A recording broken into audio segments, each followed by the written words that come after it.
حضور اکرم صلی اللہ علیہ وآلہ وسلم نے وحی کے رک جانے کے زمانے کے حالات بیان فرماتے ہوئے کہا کہ ایک روز میں چلا جا رہا تھا کہ اچانک میں نے آسمان کی طرف ایک آواز سنی اور میں نے اپنا سر آسمان کی طرف اٹھایا۔ کیا دیکھتا ہوں کہ وہی فرشتہ جو میرے پاس غار حرا میں آیا تھا وہ آسمان و زمین کے بیچ میں ایک کرسی پر بیٹھا ہوا ہے۔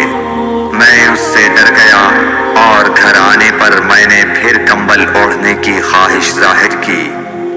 اس وقت اللہ پاک کی طرف سے یہ آیات نازل ہوئی، اے لحاف اوڑھ کر لیٹنے والے، اٹھ کھڑا ہو اور لوگوں کو عذاب الہی سے ڈرا، اور اپنے رب کی بڑائی بیان کر، اور اپنے کپڑوں کو پاک صاف رکھ اور گندگی سے دور رہ۔ اس کے بعد وہی تیزی کے ساتھ پے در پے آنے لگی۔